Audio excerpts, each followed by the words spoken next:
Disney and Lego, they've been working together for quite some time, since before the Lego that we know today existed. They made wooden pull toys back in the day. However, there was also a brief time where Disney owned Power Rangers, and then after they sold it off, Lego introduced the Ninjago series, and I have found a lot of similarities between some of them, like the Power Rangers series and a Ninjago, and I'll be getting to the bottom of that. So don't go anywhere. Let's crack this.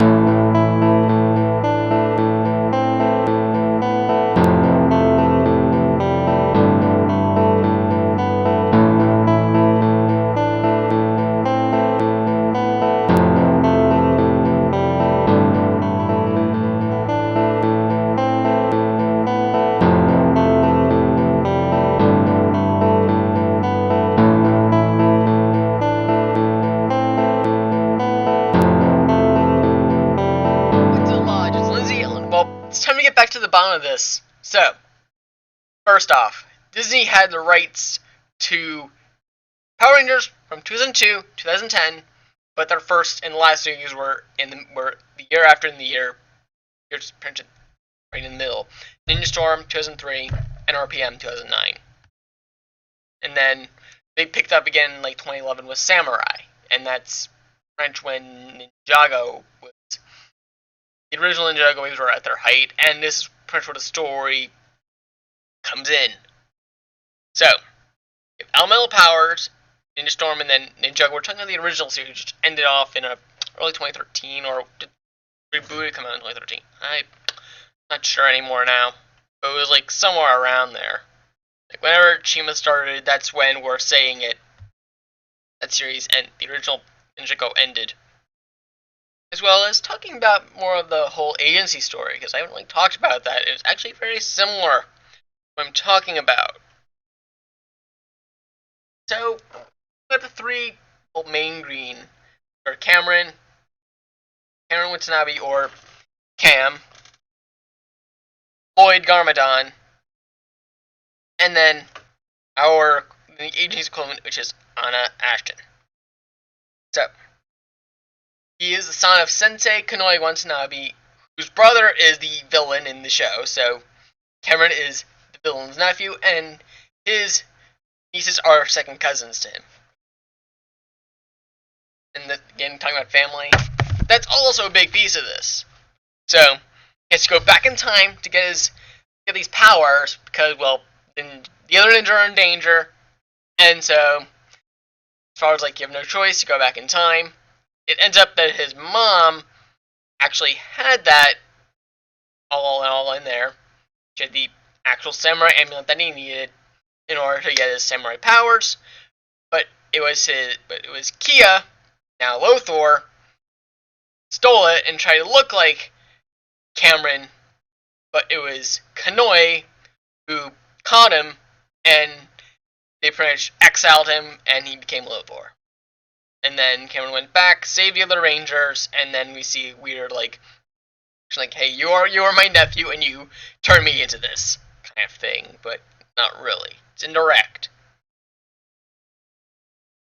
Then Lloyd is the son of Garmadon and Misako, and when joining the ninja, he is found out to be the Green Ninja. However, he works a bit like lightning, like his father. If he wasn't the Green Ninja, he would probably be a lightning ninja. There was a little point right there with thunder and lightning. They would putting as the thunders.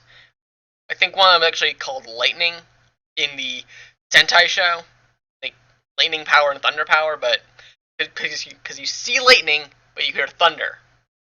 Technically, that's a little inaccuracy there with Disney, but Disney's known for their inaccuracies.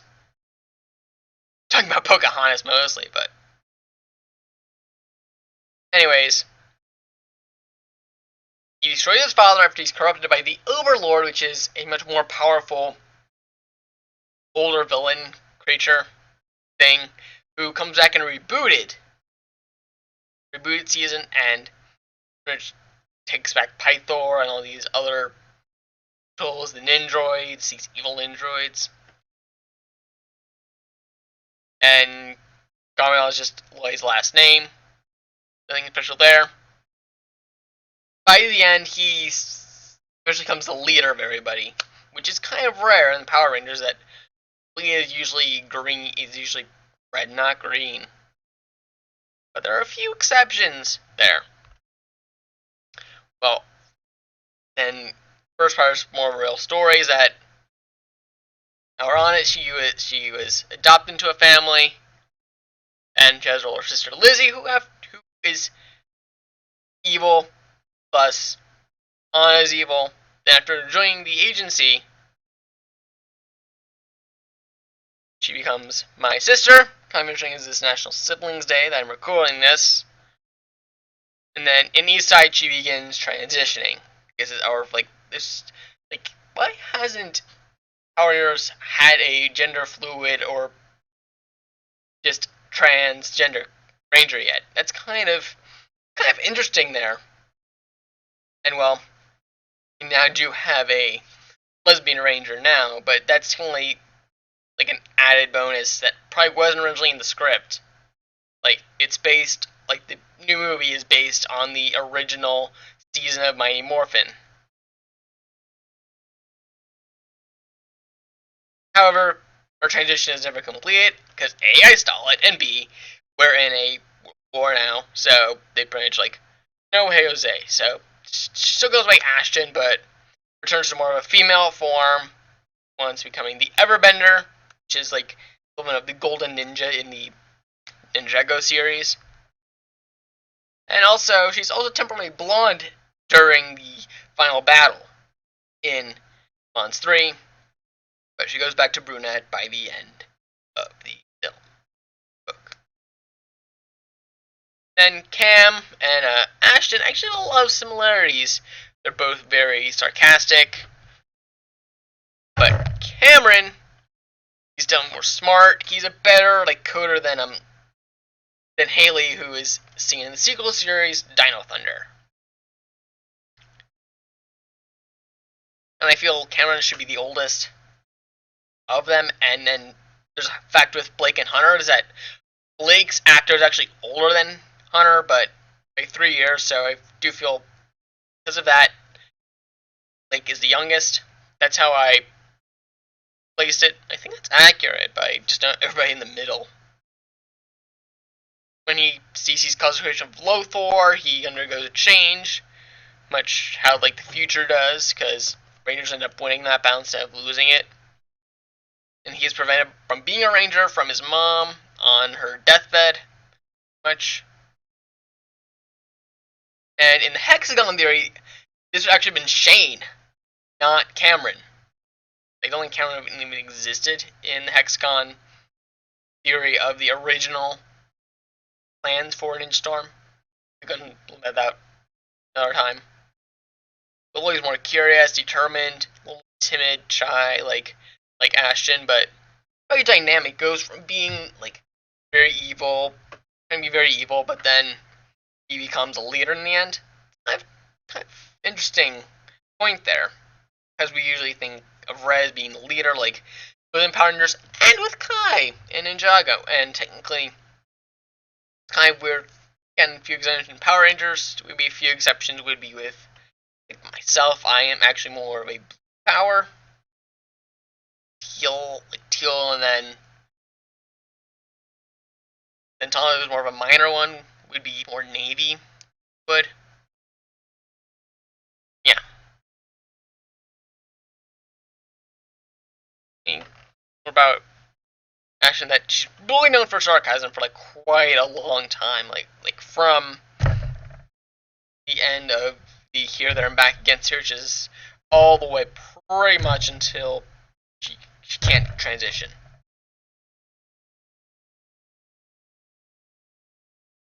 And that's why I consider her dynamic, is because she wants to transition. But again, I challenge her, so it's never done. It's never done.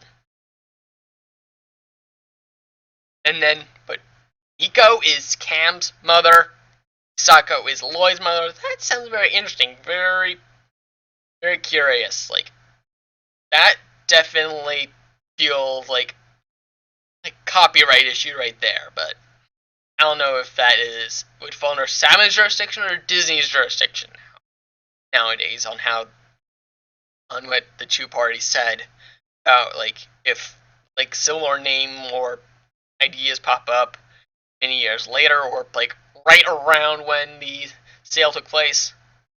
How would that work out? I do not know. Well, let's go to color coordination now. So, Shane is our Master of Air, Kaiser Master of Fire, Mark Hangel Master of Fire as well. So, 2 are Fire, 1 Air. Like, why is Shane Air, not Fire? I don't understand that. But they did that. Ori, Water, Nia. Nia's Water, but she was a Samurai at first, and she's more of a darker blue than Zing, which is white or J. Get back to second again. Myself, Ice. Kind of falls into water as well. There's only is water, but Tori and are more teal. It's more of a blue. Then Navy, we have Blake, which is the Thunder Rangers. Jay, Lightning. Thomas, Coalfire's mentioned like dark blue, maybe. Dustin, yellow. Dustin. There's none really for a Ninjago. I think one of the females was like an orange that they met during the Tournament of Elements, but I think that's more orange, not yellow. We have two sandbenders in a agency can, Ronan and Neil. And then Crimson would be considered like Hunter, and then again nothing for a Jago. And then Jay, because Aether, that's more of a darker red. There's nothing else for a Ninjago, but Cole is black, Master of Earth, white, Zane, ice, and then green, James, but he's more of a light green. Ash is more of a dark green. And technically Cameron Gainer equivalent is actually 2 different characters. Shuren Gainer, which is Suit, the Ranger, and then Borno, which is the daughter of the Sensei, but she's kind of more like Cybercam. When everybody's off in battle, Cybercam Bridge takes care of everything in Ninjobs. However, like that equivalent in the agency canon would be he is non-elemental. One of the other sophomores in East Side, like Ash, and like Ash is really the only female with a little power in the Fire series, but yet you have Rosens and that. They have weapons, but stronger weapons, not as strong as like they're definitely stronger than normal weapons, which are what the other girls get in Mons, like Mons 3, not Mons 2. Because they're only introduced in like Mons 2 and Mons 2 and East Side. But I don't know. I think because of their differences of how the Power Rangers work and how the Jago works, because Power Rangers works is that you get all these kids, train them, fight these bad guys. Bad guys send their little goons and some guy down. They fight them all off. They decide to grow the lead guy that was down there again. Call the Zord. Go to the Zord. Kill that guy again. Victory is yours. But with Ninjago, it's definitely more like focused on like mostly, and not the other like side villains. Like the original thing is pretty much just facing the goon, and then you have the Devourer. They do have their vehicles and all. And Mons era, Ancient is mostly just preparing for a final battle between the Gon side. And it's selling more like normal like Grim battles in the Mons era, not really like the Power Rangers or Jago in that aspect. It's definitely more like a real, have an advanced modern war that doesn't involve nuclear weapons or anything like that. Let's care nuclear weapons don't exist and just fight like it's 2019 or something. think it starts in 2017. No, actually started in 2016, but it really doesn't take force till 2018, even though in the game monster you go back in time, and everything gets stalled, so it ends up being an agency victory instead of a dark one victory. Technically, in the Mon's canon is, well, Lizzie ends up being necromancer, like Garmadon became taken by the Overlord, which instead of coming back from evil like Garmadon, she is gone. Playing a lot of people on Earth left following the Mon's era. You have the agents, but not much else outside of that. Yeah, I do see that maybe it's maybe a little bit of a risk they would take there with Cartoon Network doing them very similarly, but however, you continue saying that the agency canon, thunder, lightning considered dark powers, overcome by greed and force. It takes place in 2 dimensions, not 1, which definitely makes it clearly different from the others. Sure, the villain family tree gets less complex as time goes on, going from uncle to father to sibling. Time travel is a bit in all 3, like with Ken becoming a samurai, definitely very used one for backstory Ninjago, and to try and rescue somebody, bully of the Rosens, but ends up just stalling the war, as I mentioned. 2-3 are at special sites, which are like Pioneers have their ninja ops, formerly their Wind Ninja Academy, and the agents have their agency area in the early ones, but not so later ones. All special transport, the ninja have their dragons and vehicles, and Rangers have their Zords. All 3 revolve around like teen era, 14, 20, but agency canon ends in 28. So technically the agents are 28. But yeah, as I mentioned, Blake will be 15, and I said that Cameron could be 22. 2 of the 3 also reveal have a big reveal about the family, which is when in Ninjago when Blade meets Misako, and when Cameron finds out that Kia, that not only is Kia Lothor, but his mom was the first female attendee at the Wind Ninja Academy, which is kind of cool. We have to think. So Cameron has to thank his mom for allowing Tori to be at the Wind Ninja Academy. 2 of the 3 have coders on their team. Cameron of Ninja Storm and Ava of Ninjago. Ava of the Agency Canon, who is also more based off Ava from Nexo Knights. So that's where Ava comes from. 2 of the 3 of unofficial members. Dareth, who is Dareth and Ronan, they're unofficial members. Ronan definitely goes between both sides. Technically, the AMA guys in Mons 2, they're technically unofficial members. 3 involve strong connection to a forest, like in the agency canon, that's where their power, that's pretty much when Mark and I first discover our powers. Jago's, that's where Zane finds out he's a ninjoid, and then technically Power Rangers, they're technically, it's in a deep wood where the waterfall into their base is. Identification.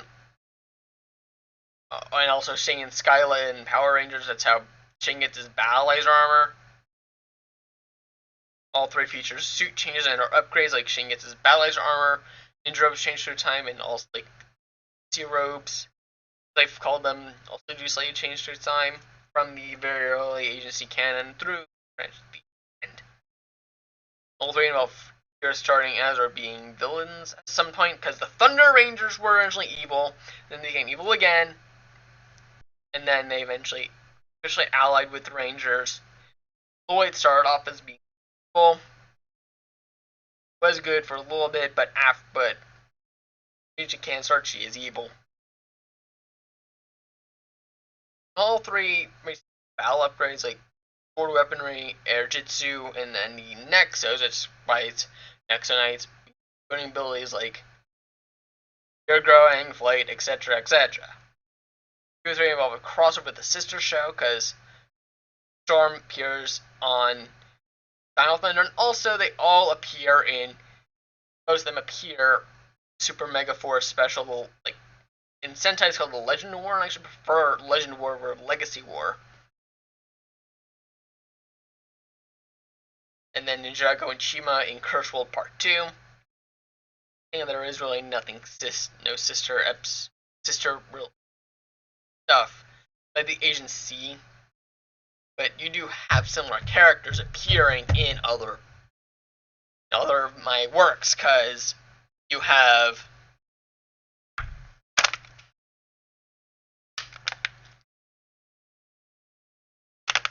General Home, that's like a sister novel series that takes place in the same universe mostly, but that's more crossing over with agents. And then have the work of faction I've been working on, where I'm a character, and also as well as some of my AMA people. So I have crossover there, but the agents does not exist there. Rangernine again, the agents really don't exist, but again, some AMA people or based on AMA people, if the other world. But yeah, it's mostly with AMA there. Not really based in the agency canon at all. It's more like agency didn't happen, but XYZ did. Like in the work of faction, there is a war against North Korea in 2018. Don't really care about. Don't really mention anything about the Arab world yet. I might get into that maybe with the third book I kind of start working on. But so yeah, technically, faction based on reality. There are some made up characters, like all like mostly there are connections to real characters, like Lizzie in the faction series. She ends up being a hero. She worked for like the FBI or the CIA. I forget the difference, but I've written down FBI for right now. But well, I'm starting to ramble on. I probably about enough I say about Agency Universe. That's all I have to talk about this. So follow me on Instagram, Twitter at LY Entertainment, and yeah, I will see you guys next time.